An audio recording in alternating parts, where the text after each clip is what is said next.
Hello, the topic today is complex CCS cases. Not all CCS cases are straightforward. Some of them are complicated. Today we are discussing one of those cases. Hopefully, it will help you on your USMLE Step 3 examination. This video is presented by Mapping CCS, the best studying material for CCS section of USMLE Step 3 examination. For many years, students have been using Mapping CCS for their Step 3 preparation. Using an interactive PDF format, the program will help you doing well in both CCS parts and general exam questions. The 2021 edition Mapping CCS comes with 113 high-yield cases. Now, let's start a case.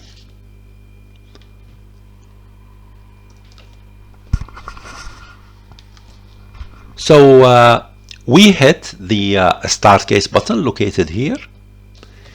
And the patient information will appear in 3 consecutive screens, starting with the chief complaint. Now, this patient has confusion, nausea, and vomiting.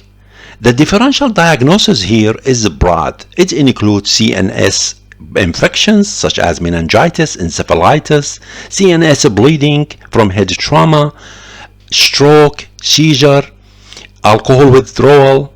It can also include metabolic disorders such as hepatic and renal failure, diabetes, electrolyte disturbances. So, by reviewing the detailed history of current illness, we hope that we can shorten our differential diagnostic test. So, let's click OK and go to the detailed history. Now, read the history of present illness and search for the keywords in that history. So I would like to highlight this sentence here: symptoms developed over the past couple of days. So that means no abrupt or sudden development of illness. So things have been building up for some time. Now I would like also to highlight the this sentence here. He lost some weight over the past 4 months, and that makes us think about cancer, metabolic diseases, etc. I would like also to highlight there was no history of a trauma or accidents. Okay, now let's take a look. Let's hit OK and take a look at the vital signs. Now the vital signs, they look normal except for blood pressure. It looks like the patient has increased blood pressure, 155/90. So we click OK. So now we are done with the patient's chart. What is the approach strategy? What is the next management step? Now the software gives us 4 different buttons to manage the case: the physical, the right order button, the clock, and the location button. Now, as we discussed in our previous video, we start from the first button, which is the physical exam, all the time, unless the patient has an emergency situation. Now, mapping will help you determine which way to go by answering the following questions. The first question: is the patient stable or not stable? Now, unstable patients, they need immediate intervention before doing physical exam. Now, by looking at the patient's vital signs, the patient he looks like he is hemodynamically stable. There is a increased blood pressure, but otherwise he is hemodynamically stable. Now, the next question is, where is the patient now? The patient's current location. Now, the patient now is in the ER. So the question is this an appropriate location to manage this case? And the question here for this case, of course, it is appropriate. Now, The mapping also give you a summary of the history, the chief complaints, and the summary of the history. And this is the differential diagnostic test.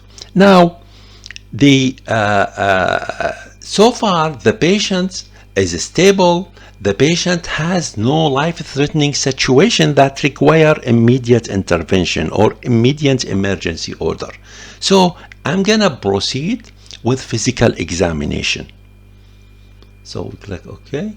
So because the patient is in the ER, I'm gonna do targeted physical exam. Now the physical exam component that I will choose for examination should be related to the case. For example, because this patient has confusion, we will do neuro exam. Because this patient has nausea, vomiting, abdominal pain, we will do abdominal examination. So I will choose some components to exam, and I click OK. Okay, let's verify those components. I will choose general examination, general appearance, head and neck, the chest, the heart, the abdomen, extremities, and neuro examination. And then I confirm. I click here to confirm. Then this is the time needed for the physical examination. So I confirm, I click OK, and the physical exam report will appear next. Now we review the physical exam report. Now this patient has the following abnormal findings. He is dehydrated. The extremities physical exam shows tenderness over the lumbar spine and long bones. His neuro examination shows hyperreflexia. It's non-focal, but it shows hyperreflexia, general hyperreflexia. And the patient has hypertension. Now, after reviewing the history, the physical exam, do we know for sure what this patient has? Now, we don't know. There are some abnormal findings, but we are not sure. So for that reason, we need to write diagnostic orders. So I'm going to click here, continue. So I'm going to write diagnostic orders. The diagnostic orders, again, should be chosen based on the history and physical exam findings. For example, because the patient has confusion, I will order head CT. Because in order to rule out cardiac disease, I will order the EKG, for example. So I will choose right order button. I click that, and then I confirm with orders, and then I will write my orders in short. The first three letters of the order should be entered here, and then you have to confirm each order at a time. So IVA, we confirm the orders.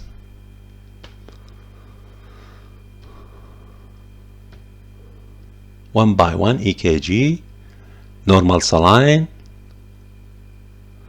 BMP, CBC, urinalysis, chest X-ray, EKG, 12 lead, liver function test, head CT, sedimentation rate. Okay, now next, what should we do next? Now we placed our order. Next, we should advance the clock to look at the results. So we click on the clock button here. Okay, I will advance the clock 30 minutes. So I click, I verify. Okay, so now the results will start coming out one after another. So let's look and review the results. We click OK. The pulse oximetry is normal. The EKG. This EKG shows no sign of cardiac ischemia. However, this patient has some conduction problem, cardiac conduction problem, prolonged PR interval and shortened QT interval. We click OK. Chest X-ray seems normal. Now the BMP shows elevated BUN, elevated creatinine. Probably that's due to dehydration. But look at the calcium level. Serum calcium level is elevated.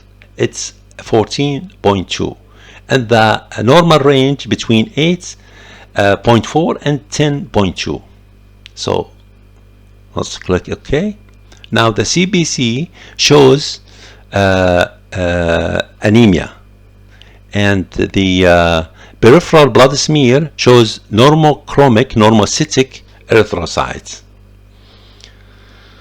We click OK. Okay, the urinalysis shows hematuria, proteinuria. Okay, we click OK.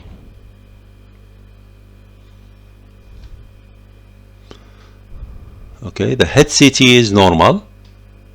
Okay, so now the now we know that this patient has some abnormalities in his lab test. Now, in this case, an optimal approach to management will focus on reducing blood calcium level, hydrating the patient, investigating the causes of hypercalcemia. So now this patient has hypercalcemia, and hypercalcemia causes include hyperparathyroidism, malignancy, granulomas, medications, and it's associated with EKG changes. So how do we manage hypercalcemia? Now, in the mild and moderate cases, we do that by offering fluids and diuretics. After restoring the patient's volume status to normal, and they are considered the cornerstone in the management. So we have fluids and diuretics. Okay, this is for the mild and moderate cases. We also have to stop all medications that can increase serum calcium levels, such as thiazide, such as calcium supplements, vitamin D supplements, lithium, etc. In severe cases, we may need to administer sub-Q calcitonin or IV bisphosphonates. Now, steroids are reserved for hypercalcemia that is associated with the granulomas, such as sarcoidosis. Okay, so we click continue.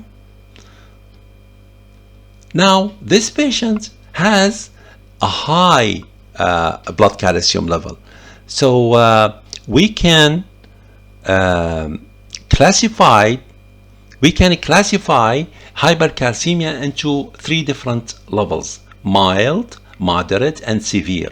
Now, the mild calcium serum level is between 10.5 and 12. Moderate hypercalcemia between 12 and 14. Anything above 14 is considered severe hypercalcemia. So this patient has severe hypercalcemia. That's why we offered him fluids, and whenever we restored his blood volume to normal, we can offer him Lasix. But for now, I would consider giving him either sub-Q calcitonin or an IV biphosphonate. So I will write calcitonin, biphosphonate, and then I click continue. Now the next step is this patient needs monitoring. He needs further investigation. So we cannot send him home. We will not keep him in the ER. We're gonna admit this patient to the ward. So I'm going to confirm the orders.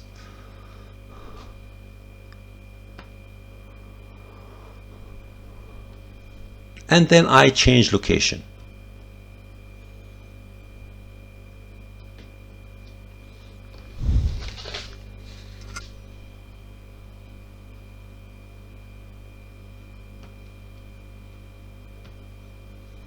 Change location. I confirm the move. Now the causes of hypercalcemia, as I just mentioned, it include hyperparathyroidism. That's why I will order the PTH. It will also include malignancy such as multiple myeloma. So that's why I will order the electrophoresis for both serum and the urine. Granulomas can cause hypercalcemia. That's why I will order 125 dihydroxy vitamin D. And these patients need monitoring. We need to monitor his blood calcium level in order to confirm the calcium level is going down. We need to attach him to cardiac monitor and measure his urine output. So I will write some orders. Okay, I will confirm these orders one by one.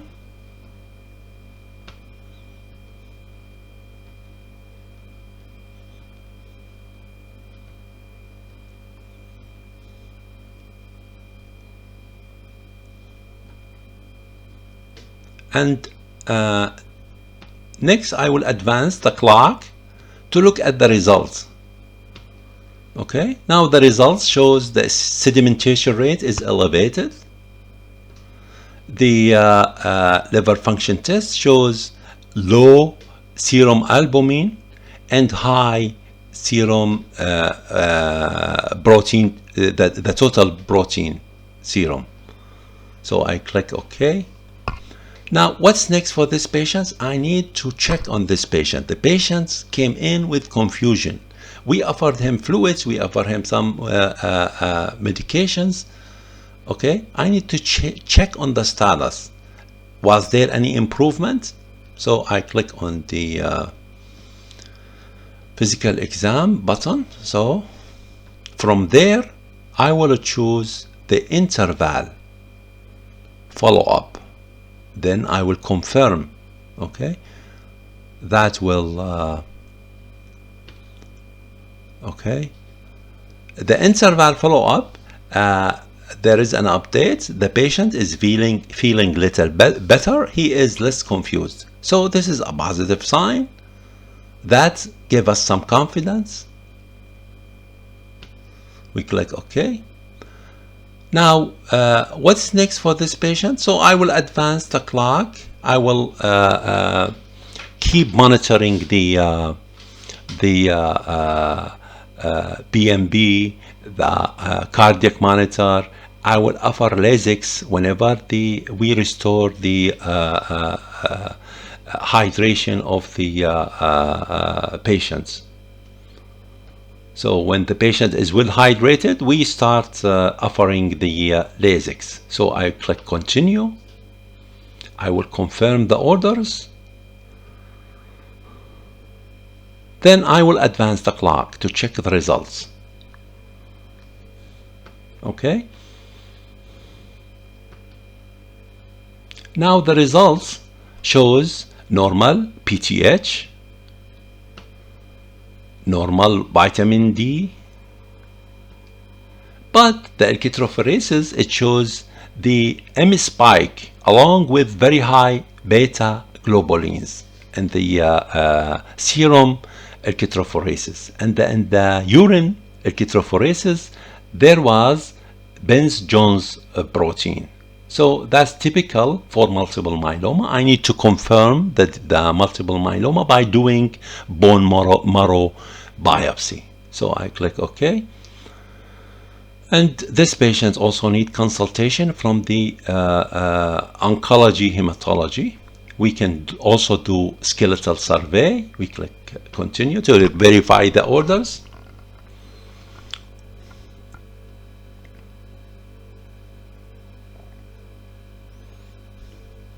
Okay, and in the last 2-minute screens,